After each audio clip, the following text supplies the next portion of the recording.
Hello, everybody, and welcome to Gene's Reviews. Reviews from a regular dude, where I do trailer reactions, I react to YouTube videos, I review YouTube channels. Occasionally, I'll review a movie, but really, I just do whatever the hell I want.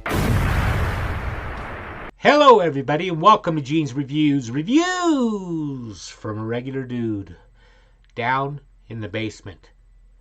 How about some conspiracy stuff like Mandela effect? We got some brand new Mandela effects. I'm sure a lot of you have heard of them, like the Bernstein Bears or the Bernstein Bears. There's a bunch of different ones. But I don't know what to think about those. If it's just like something that you're misremembering or what. But how can so many people have the same memory of something that supposedly never existed? Let's check it out. Welcome to the latest brand new Mandela Effects video. Today we're covering everything from music and movies to sweet treats and video games. But first we've got to talk about a recent Mandela Effect April Fool's prank that has everyone talking. So stick around until the very end so you don't miss a single thing. April Fool's Day is an annual tradition of playing practical jokes and hoaxes on April 1st. Well, this year the underwear and t-shirt brand Fruit of the Loom played a fantastic prank. The Mandela effect surrounding Fruit of the Loom is in regards to its artwork. It's a pile of fruit, but what so many people remember was the cornucopia. I remember the cornucopia. The spilled out of the cornucopia. Fruit of the Loom has always denied this, and they've said it's never existed, but so many people remember this missing cornucopia, myself included. So for April Fools, Fruit of the Loom updated its logo to include the missing cornucopia all over its website. Take a look at it. It's weird, it looks strangely familiar to so many of us. Obviously this is a wink and a nod to fans of the Mandela effect, and it's a pretty good April Fool's Day prank. But it's still so weird because so many people remember this logo with a cornucopia. I remember the cornucopia. Is it a gaslighting Let me know what you think. To make you all feel crazy, or is this just all in good fun? I'm curious to hear your take on it. Let's check out some brand new Mandela effects after this word from our sponsor. This video is sponsored by Raid Shadow Legends. Shadow Legends is the first game.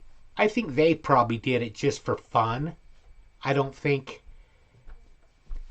like there's anything nefarious about it or anything like that. I think they just did it as a joke. I'm going to skip through this ad. To bring a true sweet dreams.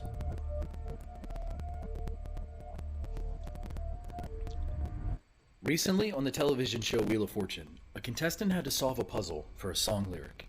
Sweet dreams are made of blank.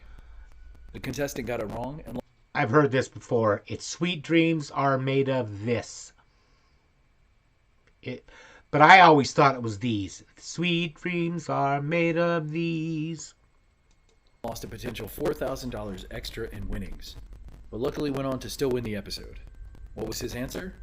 He said, sweet dreams are made of these. Yeah. The correct answer is apparently sweet dreams are made of this.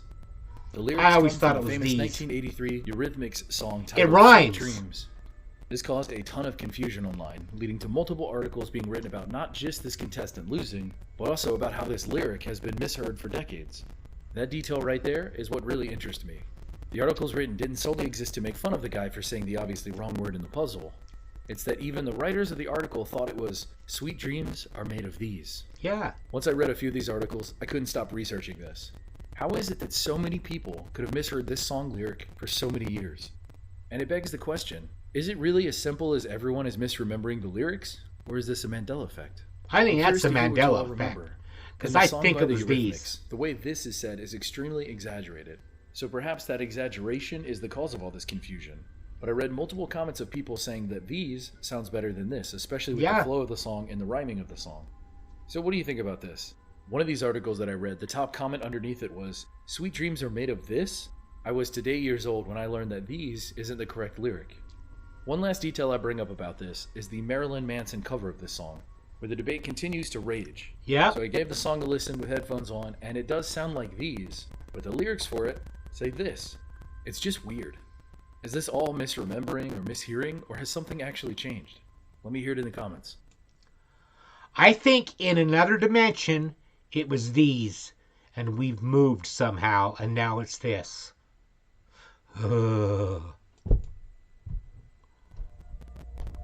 The bucket list.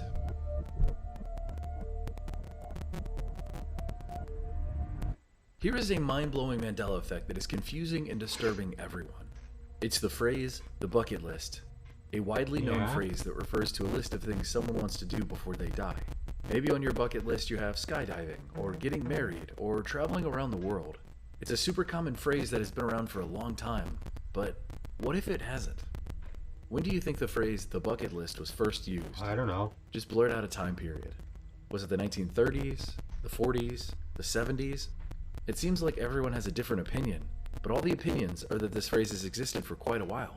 But it turns out this phrase didn't exist in the public eye until 2007, with the release of the movie The Bucket List and Morgan Freeman.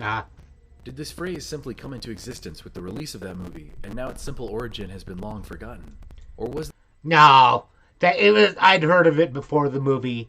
I was thinking of the movie, but I've heard of it before the movie. Like I said, we were in another dimension and we've moved.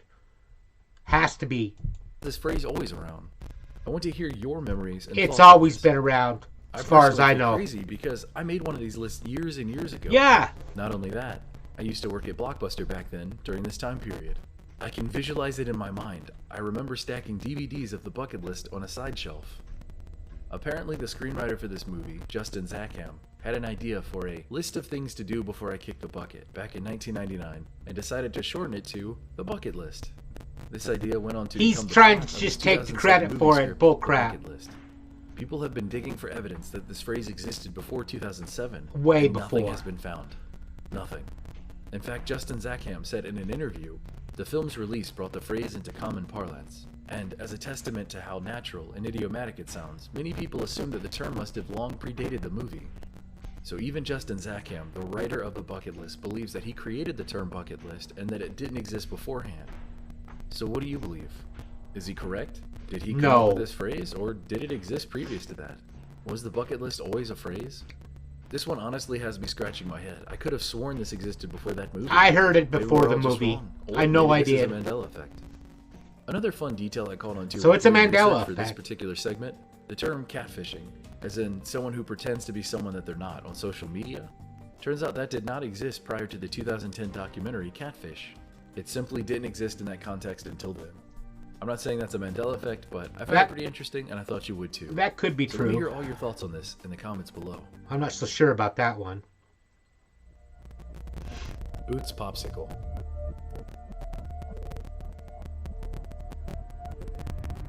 Here's a fun one. Remember those character popsicles you probably enjoyed as a kid? Those unfortunately misaligned and melted faces, gumball eyes in the wrong location, details slightly or dramatically off. I'm probably too old. Time in retrospect. You wanted a Spider-Man popsicle or a SpongeBob popsicle, but what you got was an abomination. But it was your abomination. Today's Mandela effect has to do with those popsicles, specifically the Dora the Explorer brand characters. So what is it? Well, it seems that many people remember there being a Boots popsicle. Oh, I don't know about Blue, this. pink, and yellow colored monkey companion to Dora. People remember this, the colors, the taste, the look of it, but apparently it never existed. No one has found anything yet to prove that it actually did exist either. So tell me, do you remember the Boots the Monkey character popsicle? No, I don't. My first thought while looking for this potential Mandela effect was, okay, Boots is a side character. Do they make popsicles of side characters? For example, if they make a Batman popsicle, do they make a Robin popsicle? I would assume so. If they don't make side characters, then this could potentially be debunked. What I found was even weirder. They don't make side character popsicles. They only make adjacent main characters, as in other main characters that share the spotlight. Let me explain. Let's take Teenage Mutant Ninja Turtles. The four main characters all have had popsicles, but the side characters like April O'Neil, Shredder, Master Splinter, none of them got popsicles made of them. Since all four main turtles are technically adjacent, all of them got made into popsicles. So does this mean that all main characters get popsicles? Well, not exactly. Look at Bubbles, one of the three main characters in the Powerpuff Girls. The other two girls are nowhere to be found. All this to say the rules are starting to form. If you are a side character, you don't get a popsicle. If you are a main character or adjacent to a main character, you can potentially get a popsicle. But it doesn't always happen. These rules that are starting to take shape around character popsicles are fascinating, because it works perfectly for and against this Mandela effect, because Boots fits perfectly into the rules. You could argue that Boots was a side character and that he never had a popsicle. But you could also argue that Boots is technically an adjacent main character, meaning he could have had a popsicle, but might not have. Wherever you fall in this Mandela effect, the apparent rules to popsicle character creation could support either argument. But tons of people remember the Boots character Popsicle. Yet as far as we can prove, it doesn't exist today and apparently never did. So what do you think? Are people misremembering? Did the Boots Popsicle actually exist? Is this a Mandela effect? Let us all hear your most convincing argument in the comments below. I'm past the age to know anything about Dora the Explorer, so I don't know on that one. Nintendo Entertainment System. Yeah. This Mandela effect has caused a ton of controversy and a lot of debate online. I'm talking about the Nintendo Entertainment System, or the NES, the console that released in America in 1985. As anyone who has ever owned the system knows, when you insert a game cartridge into the system, you have to press the cartridge down into place before pressing the power button. Only after these steps are completed will the game actually play. And if you messed up any of these steps, or if the 72-pin connector inside the device was damaged, you'd instead get an infuriating red blinking light letting you know it wasn't going to work. Now, I've owned two NESs in my lifetime. One was a brand new console, purchased from a toy store, and the other was one that I purchased years later on the secondhand market because I wanted to experience some nostalgia. Now, after hearing all this, you might be wondering, what is the Mandela effect regarding this? Yeah. Here it is. Apparently, you don't have to press the game cartridges down to play them. And not just that, you never have. When I first heard this, I thought, what?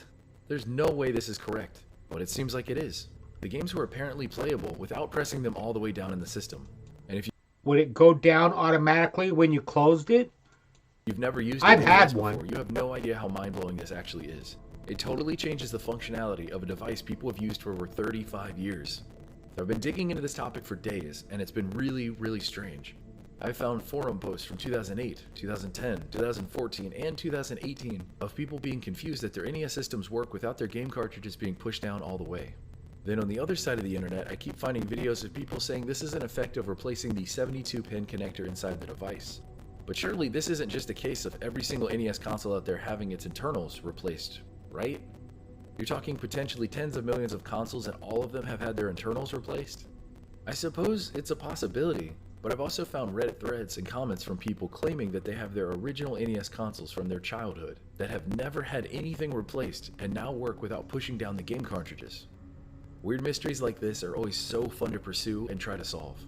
Honestly, this whole NES situation has had me scratching my head. If I still had either of my NES consoles from back in the day, I'd check them, but I don't. I had one back then, but I don't have it anymore. I remember playing that Mike Tyson's Punch-Out on it all the time. Perfect situation to test them too. One original and one previously owned. But I don't remember if you had to push it down or not. But alas. I would think Next you up, did. I found a helpful YouTube guide to getting your NES to work if it isn't. Cleaning it, wiggling the cartridge back and forth, etc. You know all the methods. Then randomly he drops the phrase, so if the cartridge didn't work after sliding it back and forth and cleaning the cartridge, go ahead and push down so that it goes up, but don't remove it. Just leave it like that and then hit power. And sure enough, it works in that position as well. Just leave the cartridge up and turn it on. It works perfectly. This is why we have trust issues. I don't understand how this thing that never worked and has never worked now totally works.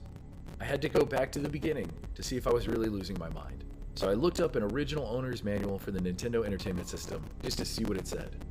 Just as I remembered from back then, it says, press down on the game pack until it locks into place and close the chamber lid. Yeah. There it is, evidence straight from Nintendo that you did indeed have to press the game cartridge down, or game pack as they called it back then, down to get the game to play. Is this just a case of all of these consoles being repaired with aftermarket parts? Has this ability always been there and somehow tens of millions of people just didn't notice? Is it all simply replaced 72-pin connectors that function differently than they should? Malfunctioning hardware across the world? Or has something changed, where you can now play your NES games without pressing down the cartridge? I've seen so much conflicting information on this Mandela effect, my head is spinning. I don't know what this means for the NES. Me too. For this being a potential Mandela effect. But what this does mean is that history used to say you had to press it down, and now that always assumed fact is being questioned. So what do you think? If anyone out there is lucky enough to still have their NES, I think there is something to this Mandela effect. I really do. Because to me, I don't remember, but it would make sense that you have to push it in, or push it down to lock it in. Let me know what you think, if you can remember if you ever had one or anything like that. Time for a joke. So we all know how Gandhi was a wonderful person and a pioneer in the nonviolent protest movement. But here are some facts of his life that add up to a very rare diagnosis. First of all, he walked everywhere barefoot, which made his feet very tough. Second, his diet was completely void of calcium sources, which led to osteoporosis. He was also a very spiritual man, and some might say he even had supernatural powers. Last, and probably the least known trivia about Gandhi was he abhorred brushing his teeth. He hated it. When his attending physician was asked for a summary of his health, the answer was none too obvious. He's a supercalifragilistic with nasty halitosis. Thank you, everybody. Make sure you like, comment, subscribe, hashtag Mean Gene, all that fun stuff. And if you like this video, tell all your friends, leave a comment down below. And if you didn't like it, then just shut up. And I will see you next time.